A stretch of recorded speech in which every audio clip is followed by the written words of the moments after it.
Oh, she's a good girl. Oh, I can see you on screen. You're live. Lola, look. Look.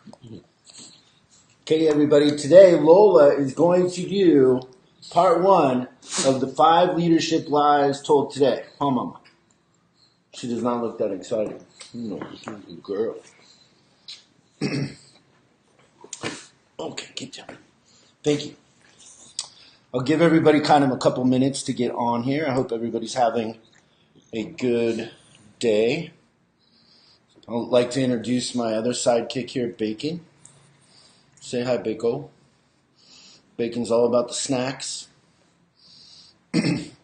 This is a fun topic to talk about. So, 5 leadership lies told today that you want your competition to believe, and you really do. And so the one today is going to be happy employees equal happy customers, and there couldn't be anything further from the truth with that. My experience is that all of the leadership gurus out there today teaching and training like to talk about the idealized version of how things work, but they've never actually gone into a business and had to turn it around really quick, create a culture, and create results. And I've done it in hundreds of businesses, and it always amazes me when I hear people say stuff like happy employees equal happy customers, because most of the time the businesses that I've gone into that have focused on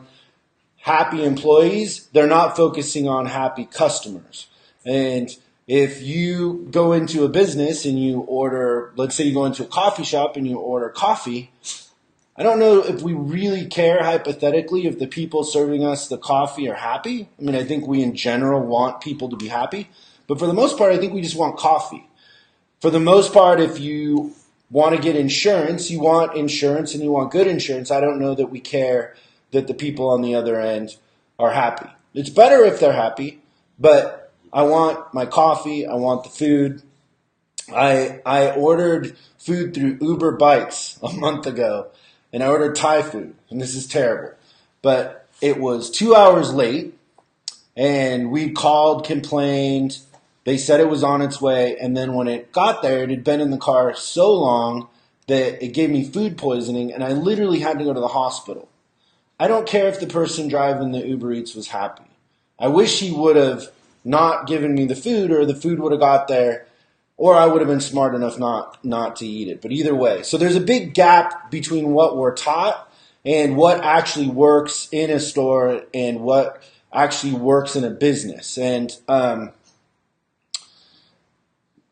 don't know, happy is an emotion. And so you can't teach somebody or make somebody be happy. You can't make somebody love you, although I think many of us probably have tried. You can't make somebody love you. And so you can't force an emotion on somebody. What we want in business is we want performance. We want you to care about the customer, care about the business, and do what you're paid to do. I think it's a funny analogy about happy, because AC/DC goes on stage all the time. And do you think, even though there's 20,000 adoring fans out there, do you think that they're happy to play Back in Black one more time? Do you think John Bon Jovi gets up on stage and he wants to play Living on a Prayer? I bet you money that John Bon Jovi hates the song Living on a Prayer. But he goes up and he plays it because that's what he's getting paid to do, and that's what he's there to do. So when it comes to creating employees that take care of customers, whether they're happy or not, we can't control that, because that's a choice. That's something that they choose, and depending on their environment, the day, how they handle things, we can't fix that. So I'm going to go through some steps with you today about how you can create an outcome for your business as a leader or as an entrepreneur without chasing happy employees. This is a true story. I was in my early 20s, and an owner of a business in Seattle had written me a big check, and I was commissioned on.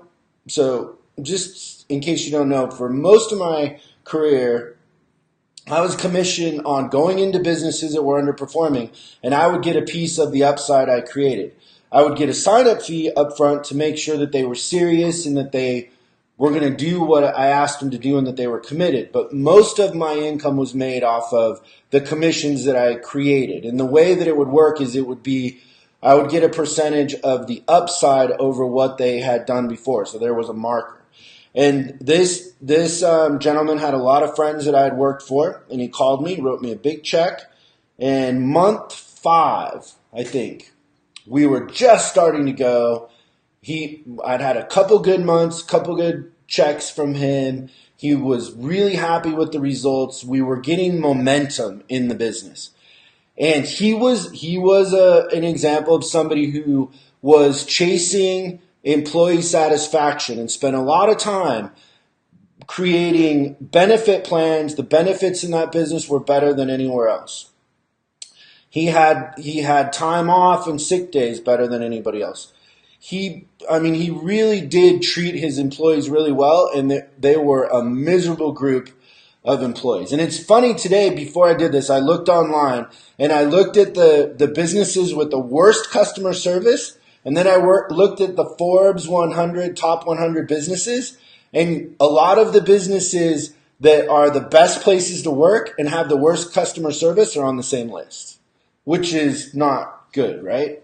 And so he calls me up to his office one day. So I was living in California, and I'd flown up there, and he called me up into his office. And he was in his late 60s, and he's sitting at his desk in his office, and literally he's welling up with tears. And I didn't know what to do, and I said, his name was Steve. I said, Steve, what's going on? And he had this book in front of him that looked like some sort of composite. And he said, I just want to tell you, you've done a great job, but I sold the business yesterday. And I was in shock. And I said, why would you sell the business? We're just getting going. This is going to be fun. And he had gotten back a survey from the employees. So there had been an independent company that had came in and done something they call an ESI survey, Employee Satisfaction Survey. And, Employee Satisfaction Index is what it stands for. And the things that they said about him in that, it was unbelievable how miserable and vicious and terrible those employees were. And he really didn't need the money. He had made his money in bonds. He owned that business as a labor of love. And he really was more trying to create a family atmosphere for himself. And those employees were the most vicious, ungrateful, entitled employees. And he sold it. He sold it, and most of those people were gone very, very soon after that. And that made an impression on me, because I was like, how come when you try so hard to make employees happy, they're miserable, right? And I've seen this a lot with kids. Parents that try really hard to make their kids happy, and they're chasing making their kids happy, the kids end up being entitled and miserable. And the kids that have a lot of discipline and structure and have to, go through some obstacles end up actually having a better life and not being so entitled. So I'm going to go through some steps with you here and kind of explain what I've learned in hundreds of businesses about how you can create an environment where you're performing at a high level. And it is exactly the opposite of chasing happy employees. It's chasing the customer and the customer experience. Like I said, if I go see AC/DC, I want to hear them play Back in Black. And I don't care if they don't want to play it. I don't care if it's the millionth time they played it. That's what I bought the ticket to hear. I want to hear the hits. And so I was just at Tom Petty the other night at the Hollywood Bowl, and he played the hits. That's what I was there for. And whether he's happy or not, I don't know. He seemed kind of miserable. He's kind of a grumpy guy, Tom Petty. In fact, I think he kind of said that it was the last show of the tour, and he was really glad that the tour, was going to be over. So I don't care. He played the hits. He played American Girl. He played Refugee. Played all the songs. That's really what I cared about. So the first thing is there's a lot of businesses out there that we see in Silicon Valley, like Google and Apple, and businesses. A lot of startups will do this in Silicon Valley. Is they'll have foosball tables and nap pods, and they'll do the dry cleaning for the employees and shuttles and all that. And the truth of the matter with that is that's less a perk for the employees and more a way to keep them there working. And there's been a lot of conversation about this lately, about it really is the opposite of any sort of work-life balance. They're working crazy hours, and they are trapped there because all the amenities are there for them. And so perks usually in business, I haven't seen. I mean, we have here in the building that we're at, we have foosball tables. There's a pool table, I think. There's all kinds of stuff, and I never see rarely would I see anybody on our team go use that. They want to work, and when they're done, they want to leave. So I don't know that is a big thing chasing the perks. I find that most of the time, if you want to recruit really, really good talent, they're different. And so you might have really, really talented Joe, and you might have really, really talented Lindsay, and Joe doesn't care about foosball. He wants to watch football and sports, and Lindsay cares way more about time off and experiences and going on trips. So employees are motivated by different things, and I don't know that perks in the business so much matter to the employees. What matters is, and this is kind of the first one, is knowing your employees and getting to know them on an individual basis more than anything else, and figuring out a plan for each employee, not doing the whole thing as, not approaching all the employees as one big swipe together. There's a great quote by Steve Jobs that says, if you want to make everybody happy, don't be a leader, sell ice cream. And another thing that is a big equation in this of happy employees equal happy customers is leadership. If that's something that you're having an issue with or a balance with, you got to become a better leader, because better leadership fixes this. So the time that you spend with your employees should be more in reference to the performance of the business and the performance of them in relation to the problem you're solving for customers. Every business is solving a problem for customers, and less about them being happy, because once again, happy is an emotion that you can't fix. So better leadership is the key. Knowing them individually and being consistent and fair, I think, is another one. A lot of times in businesses that I've gone into where they've been chasing employee satisfaction and not chasing the customer, there's this weird thing where they're trying so hard to make employees happy that they're not fair to the general business and there isn't structure.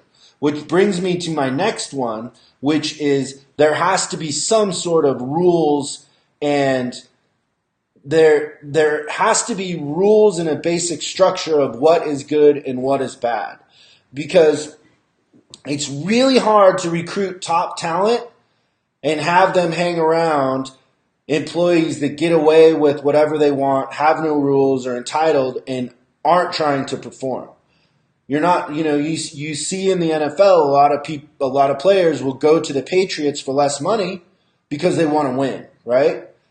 And that's how it is with top performers. If you want to attract top performers, then you need to have an environment where performance is rewarded. And then here comes the one that's hard for everybody.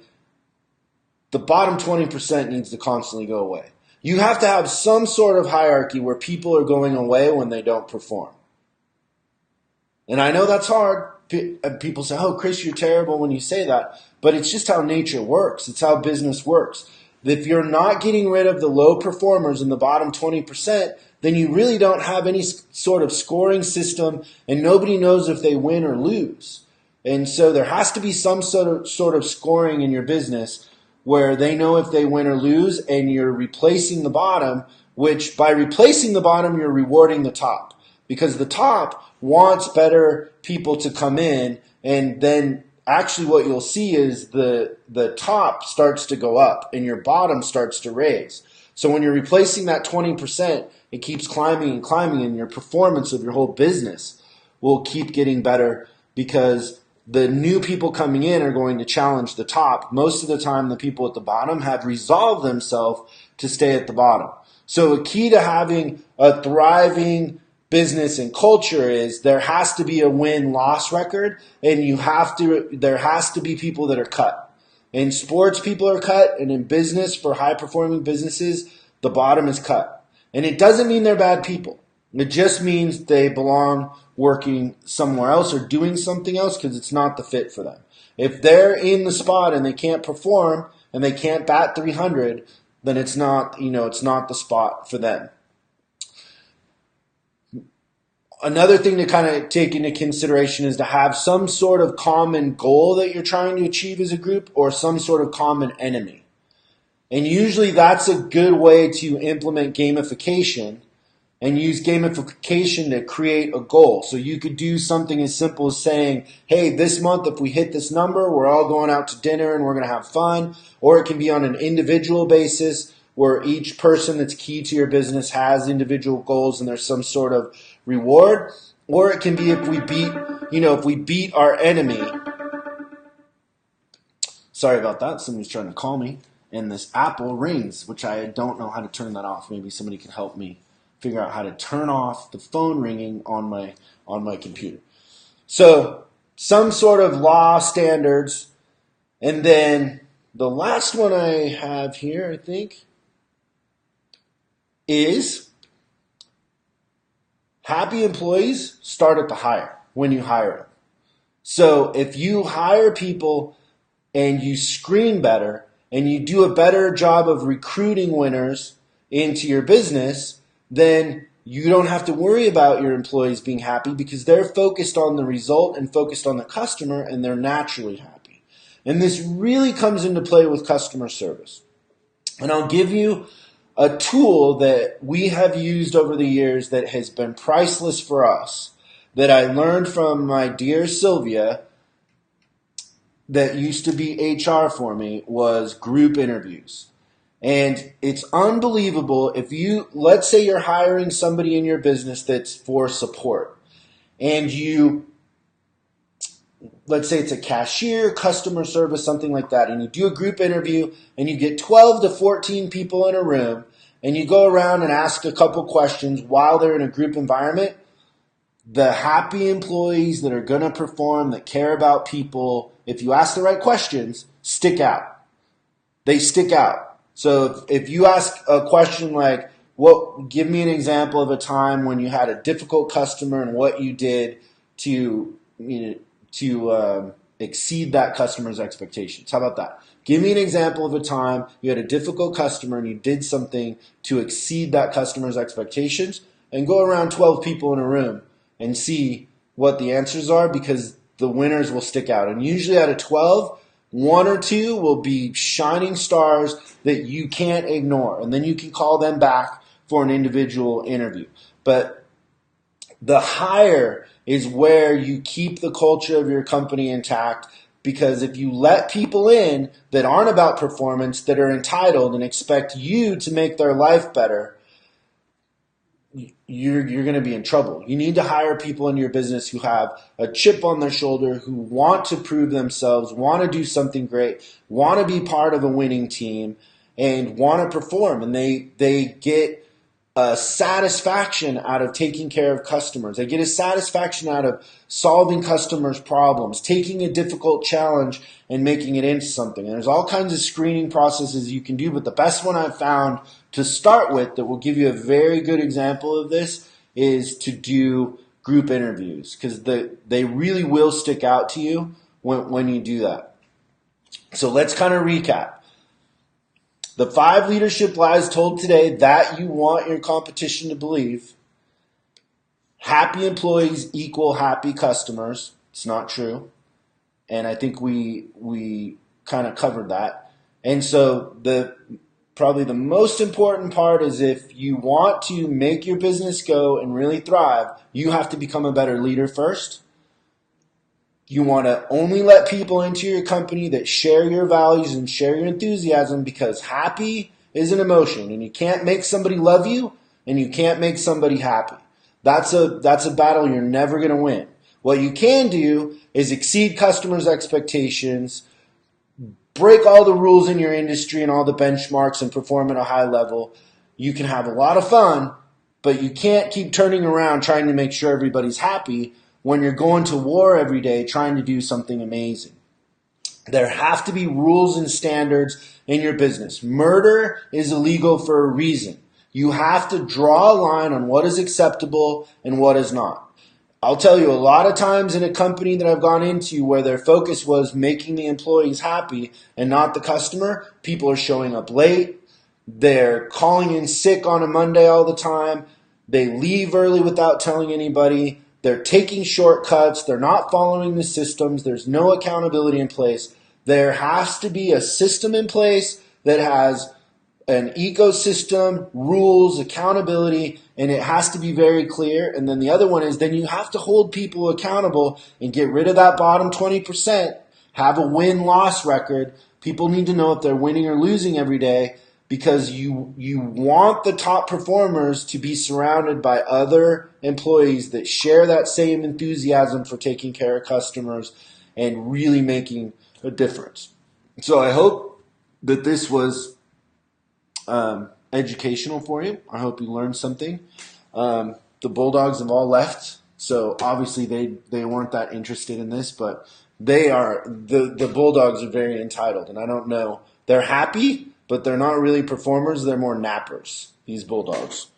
They're actually right here under the table. Napping. So I hope you have a great week. Thank you so much for watching. And next week, same time, I'm going to do another one of these. So this was number 1. Number 2 will be next Thursday, same time, 4 o'clock. I will see you then. Thank you.